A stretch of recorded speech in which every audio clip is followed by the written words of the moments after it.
નમસ્કાર દર્શક મિત્રો, લેટેસ્ટ ન્યૂઝમાં આપનું સ્વાગત છે। આજે આપણે ગુજરાત અને દેશના એવા 10 મોટા સમાચાર વિશે વાત કરીશું જે તમારા જીવન પર સીધી અસર કરશે।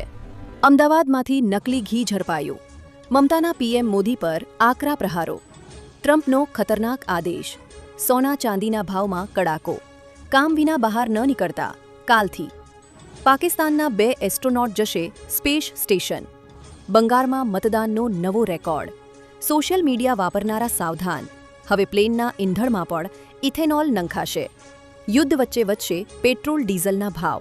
આ બધું જ જાણીએ તે પહેલા અમારી યુટ્યુબ ચેનલને સબસ્ક્રાઇબ કરી લેજો અને બેલ આઇકન ઓન કરી દેજો।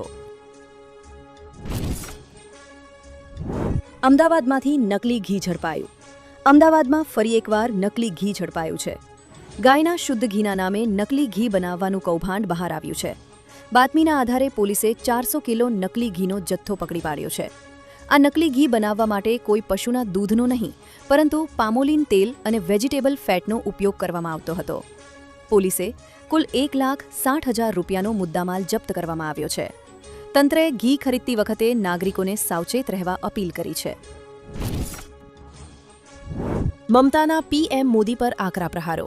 પશ્ચિમ બંગાળમાં વિધાનસભા ચૂંટણીના પહેલા તબક્કામાં 5 વાગ્યા સુધીમાં 90% વોટિંગ થયું છે, જેના પર સીએમ મમતા બેનર્જીએ કહ્યું કે રેકોર્ડ બ્રેક વોટિંગ થયું છે।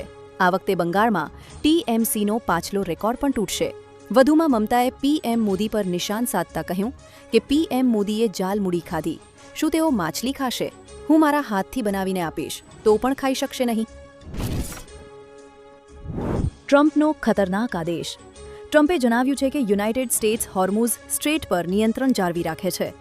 યુએસ નેવીની પરવાનગી વિના કોઈ પણ જહાજ પ્રવેશી કે બહાર નીકળી શકતું નથી। અમે યુએસ નેવીને આદેશ આપ્યો છે કે હોર્મુઝ સ્ટ્રેટમાં માઇન્સ નાખતા કોઈ પણ જહાજો પર ગોળીબાર કરીને ડૂબાડી દો। મેં પરવાનગી આપી છે, નાના જહાજોને પણ છચકાટ વિના દૂર કરવામાં આવશે। જ્યાં સુધી ઈરાન સમાધાન માટે સંમત ન થાય ત્યાં સુધી સ્ટ્રેટ બંધ રહેશે। સોના ચાંદીના ભાવમાં કડાકો। ગુરુવારે એમસીએક્સ પર ચાંદીના ભાવમાં કિલો દીઠ આશરે 6,000 રૂપિયાનો ઘટાડો થયો છે। આ સાથે ચાંદી તેની અત્યાર સુધીની સૌથી ઊંચી સપાટીથી આશરે 1.97 લાખ રૂપિયા સસ્તી થઈ ગઈ છે। સોનું પણ તેની ઐતિહાસિક ઊંચી સપાટીથી આશરે 51,000 રૂપિયા સસ્તું થઈ ગયું છે। આઈબીજેએ પર 24 કેરેટ સોનાનો લાભ 1,057 રૂપિયા ઘટીને 1,51,059 રૂપિયા થયો છે। 22 કેરેટ સોનું 1,50,454 રૂપિયા અને 18 કેરેટ સોનું 1,13,294 રૂપિયા પર ટ્રેડ થયું હતું। કામ વિના બહાર ન નીકળતા।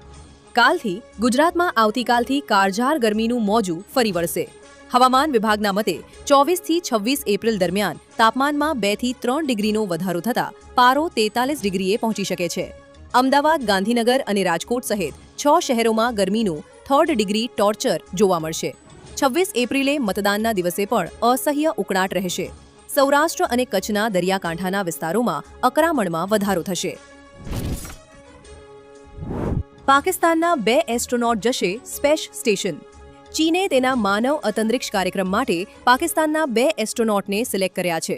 આ બંનેનું નામ મોહમ્મદ જીશાન અલી અને ખુર્રમ દાઉદ છે, જેમાંથી એક અંતરિક્ષ યાત્રી આ વર્ષે ચીની ટીમ સાથે પેલોડ સ્પેશિયલિસ્ટ રીતે જશે અને ચીનના સ્પેસ સ્ટેશન તિયાંગોંગ પર પહોંચનાર પહેલો વિદેશી અંતરિક્ષ યાત્રી બનશે। ચીનની સ્પેસ એજન્સી અનુસાર બંને અંતરિક્ષ યાત્રી ટ્રેનિંગ માટે બીજિંગ જશે। બંગાળમાં મતદાનનો નવો રેકોર્ડ। પશ્ચિમ બંગાળમાં મતદાનના બધા રેકોર્ડ તૂટી ગયા છે। સાંજે 5 વાગ્યા સુધીમાં લગભગ 90% મતદાન થઈ ગયું હતું। ભારતીય ચૂંટણીના ઇતિહાસમાં આટલું ઊંચું મતદાન ક્યારેય સાંજે 5 વાગ્યા સુધીમાં જોવા મળ્યું નથી। ત્રિપુરા અને બંગાળને પરંપરાગત રીતે ઉચ્ચ મતદાન ટકાવારી ધરાવતા રાજ્યો કુકુલ તરીકે ગણવામાં આવે છે। આ રાજ્યોમાં પણ કુલ મતદાન સામાન્ય રીતે 90%ની આસપાસ રહેતું હતું। સોશિયલ મીડિયા વાપરનારા સાવધાન। સ્થાનિક સ્વરાજ્યની ચૂંટણીમાં આચારસંહિતાના કડક અમલ માટે સાયબર ક્રાઇમ વિભાગ સક્રિય બન્યું છે। સોશિયલ મીડિયા પર દુષ્પ્રચાર, અફવાઓ અને ભડકાઉ પોસ્ટ પર સતત નજર રાખવામાં આવી રહી છે। ટેલિકોમ કંપનીઓ સાથે બેઠક કરીને શંકાસ્પદ બલ્ક મેસેજ પર રોક લગાવવાનું આયોજન કરાયું છે। કોઈ વ્યક્તિ ધાર્મિક લાગણી દુભાવે અથવા આચાર સંહિતાનો ભંગ કરે તો તાત્કાલિક કાર્યવાહી કરવામાં આવશે. હવે પ્લેનના ઇંધણમાં પણ ઇથેનોલ નંખાશે. કેન્દ્ર સરકારે એવિએશન ટર્બાઇન ફ્યુલ ATF માં ઇથેનોલ ભેળવવાની સત્તાવાર મંજૂરી આપી છે. પ્રદૂષણ ઘટાડવા અને ક્રૂડ ઓઇલની આયાત પર નિર્ભરતા ઘટાડવા પેટ્રોલિયમ મંત્રાલયે નિયમોમાં ફેરફાર કર્યો છે. નીતિન ગડકરીએ 100% બ્લેન્ડિંગનું લક્ષ્ય રાખ્યું છે, જેથી હવાઈ મુસાફરી સસ્તી અને પર્યાવરણને અનુકૂળ બનશે. નવા નોટિફિકેશન મુજબ હવે ઇંધણમાં હાઇડ્રોકાર્બન સાથે સિન્થેસાઇઝ્ડ કમ્પોનન્ટ્સ સામેલ કરી શકાશે. યુદ્ધ વચ્ચે વધશે પેટ્રોલ ડીઝલના ભાવ. ઈરાન યુદ્ધને કારણે રાજ્યની ચૂંટણીઓ બાદ પેટ્રોલ અને ડીઝલના ભાવમાં પ્રતિ લિટર 28 રૂપિયાનો વધારો થવાના અહેવાલોને સરકારે નકારી કાઢ્યા છે. પેટ્રોલિયમ મંત્રાલયે જણાવ્યું હતું કે ભાવ વધારવાનો કોઈ પ્રસ્તાવ વિચારણા હેઠળ નથી. આ અહેવાલો ભ્રામક છે અને ભયનું વાતાવરણ બનાવવા માટે ફેલાવવામાં આવી રહ્યા છે.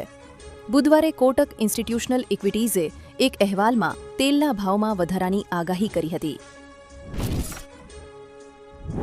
આવી જ માહિતી મેળવવા માટે અમારી YouTube ચેનલને સબસ્ક્રાઇબ કરો અને વિડીયોને લાઇક કરો, જેથી તમને આવી માહિતી મળ્યા રાખે.